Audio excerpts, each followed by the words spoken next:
Welcome to Math Pile Conceptual Understanding. Everything we can learn with concept. Dear students, welcome. This is Sharif. You are watching Math Pile.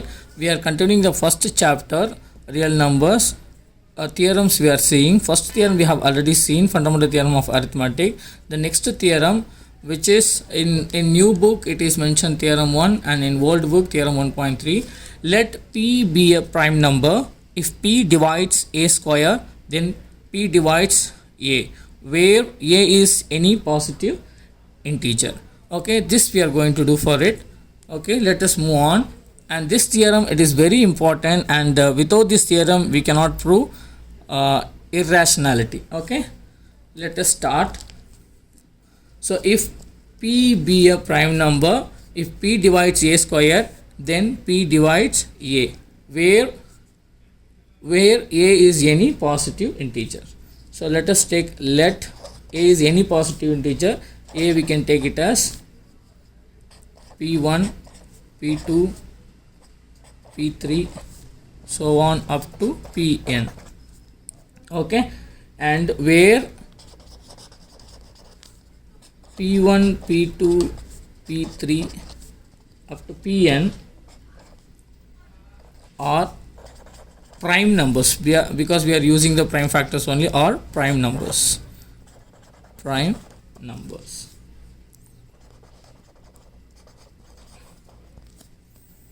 which are not necessarily distinct.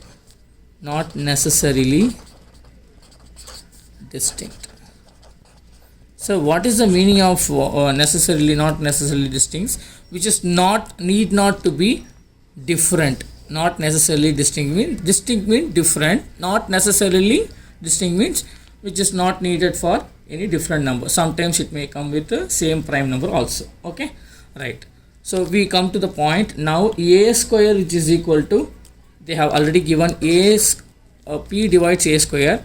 A square we can express as A into A. Okay, since we have taken, what is A we have taken as P1, P2, P3 up to Pn. We can apply here.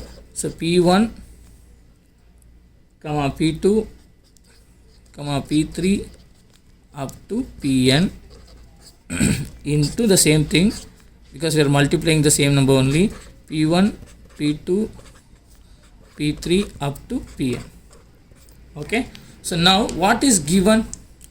So it is given that P divides A square. It is given that P divides A square. We need to prove P divides A. To prove P divides A, this is what we are going to prove. Ready? Right. If P divides, as they have mentioned, if P divides A square, so we know that, right? A square comes from A only. A double time of A, when we multiply the same times of A into A, which is nothing but A square. So A square, where A square, which is nothing but where P1, P2, P3 Pn into the same thing, P1, P2, P3 Pn. Basically A square, which is equal to A into A, isn't it? So as we know that fundamental theorem of arithmetic, every composite number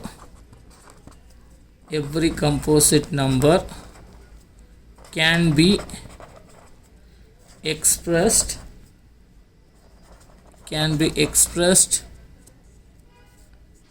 as a product of unique prime number, as a product of unique prime numbers, right? That we know that, isn't it? First theorem.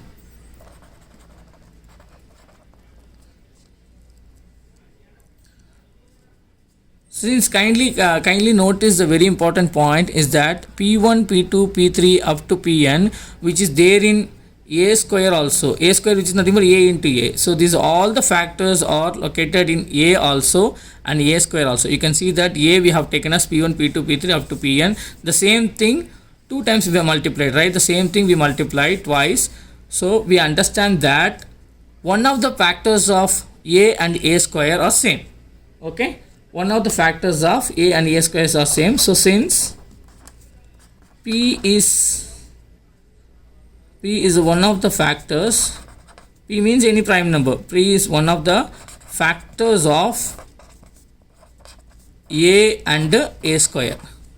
So therefore p divides a also. That's it. So this is very simple. Actually you can see that, kindly notice, a square can be expressed as a into a, and a we have taken as p1 into p1 comma p2 comma p3 up to pn, where p1 p2 p3 up to pn are prime numbers, isn't it? Or not necessarily distinct, it's not need not to be different. And you can see that if these all the numbers divided by a square and these all the numbers are same numbers are located in the a also, which can be divisible by a also. So p divides a also. That's what the theorem says. So we can show some examples so that you'll come to know very easily. I will show you an example for this theorem. For example,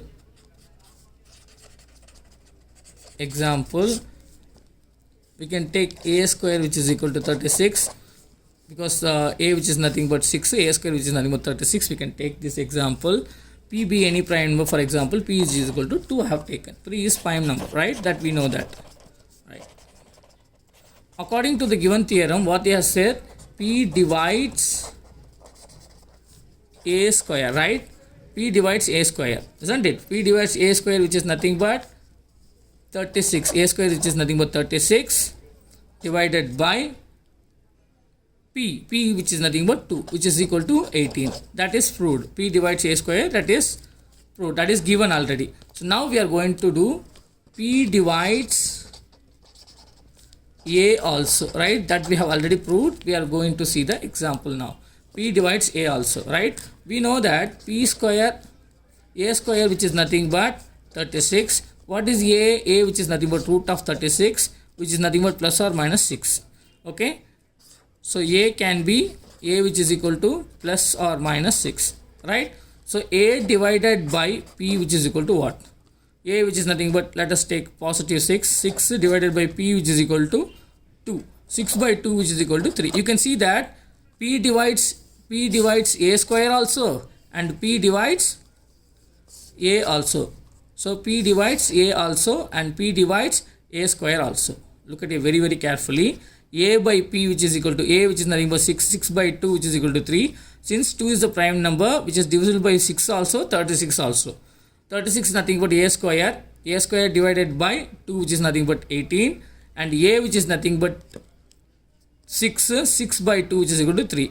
Kindly notice here this prime number 2, it is divides a also, and also it is divides a square also. This is what one fine example for better understanding. I hope this is clear. We can go to the next question.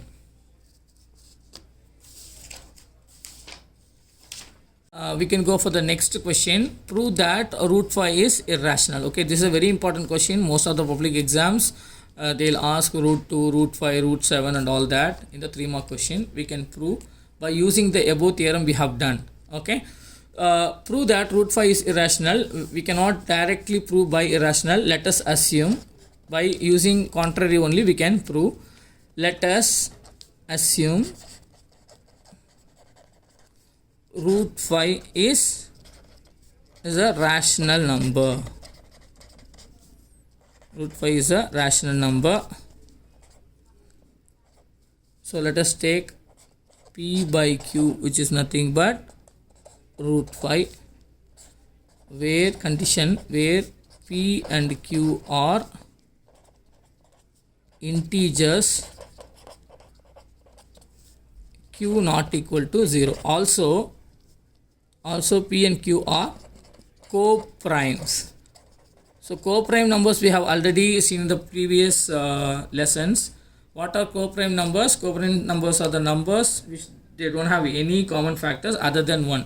Only 1 as a common factor of those number other than any common factors. Okay, and why we are taking, sir, co-prime numbers only? Wherever we prove, why are we taking co-prime numbers? Because co-prime number is the least form. For example, if I take p which is equal to 2 and q which is equal to 8, finally p by q which is equal to what we'll get?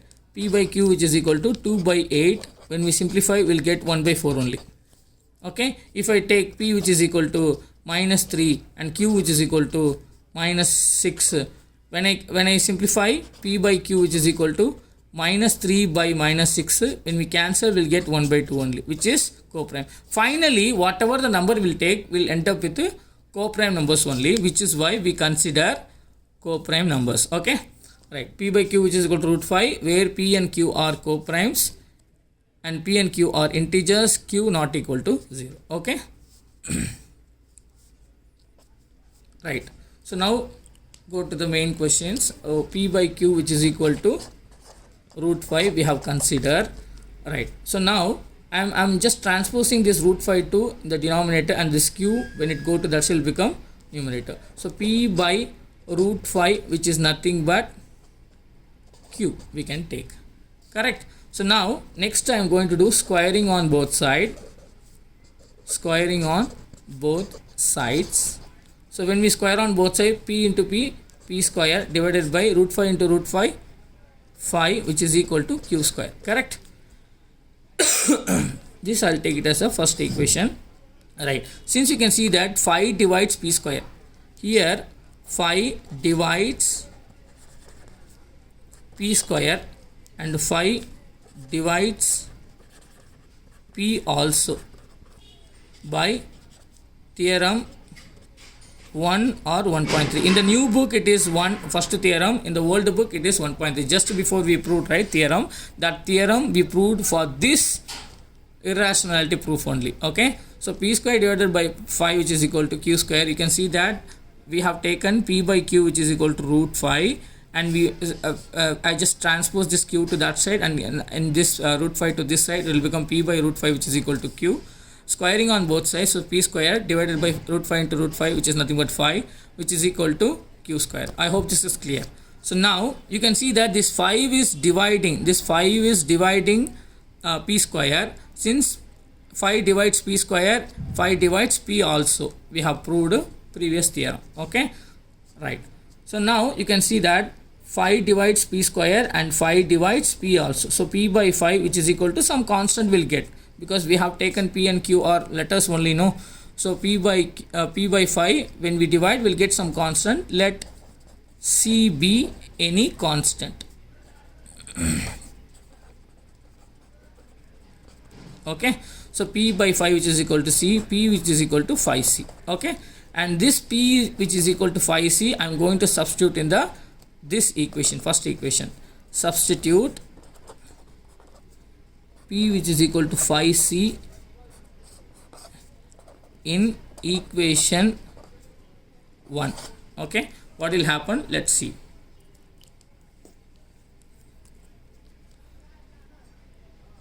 P square by 5 which is equal to q square, and p value we know that 5c, so 5c the whole square divided by 5 which is nothing but q square. Right, 5 square which is nothing but 25, c square divided by 5, okay, which is equal to q square, and this cancel, 5 5 are 25, 5c square which is equal to q square, c square which is equal to q square divided by 5.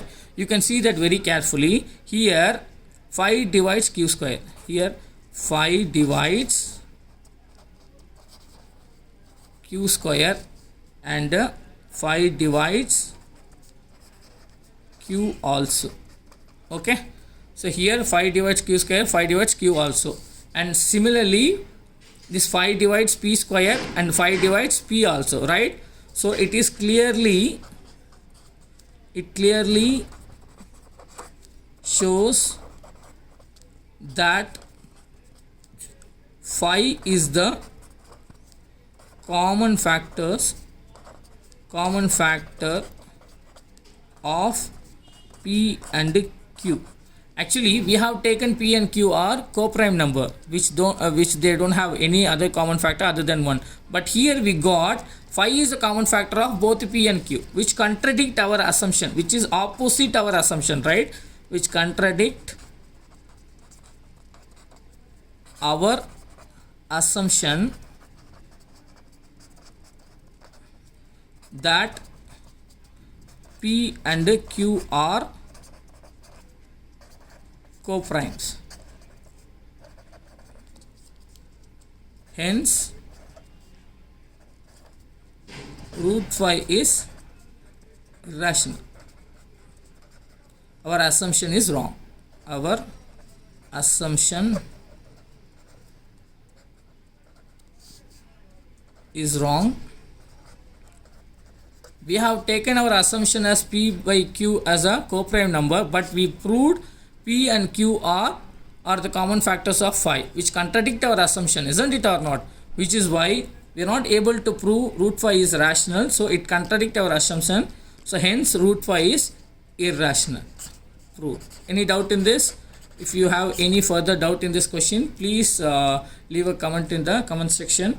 I hope these two questions finds you well. If you have any further doubts, you can ask me in the comment section below. And this is a very important question. Once again, let me explain. Let us assume we are going to prove root phi is irrational. Let us assume root phi is a rational number. Rational number is always in p by q form, which is equal to root phi. P by q, which is equal to root phi. Condition is p and q are integers and p and q are co-prime numbers. So you may ask me question, why sir p and q are co-prime numbers? For that, here I wrote some explanation. If I take p which is equal to 2 and q which is equal to 8, when we write in p by q form, when we simplify, end up with the co-prime only. Okay. Here also p is equal to minus 3, q is equal to minus 6. When we end up with this, we'll get a co-prime number only, which is why we have assigned p and q are co-primes. Okay. So p by q, which is equal to root phi, and I'm just transposing this root phi to that side and q to that side. It will become p by root phi, which is equal to q, and we can squaring on both sides.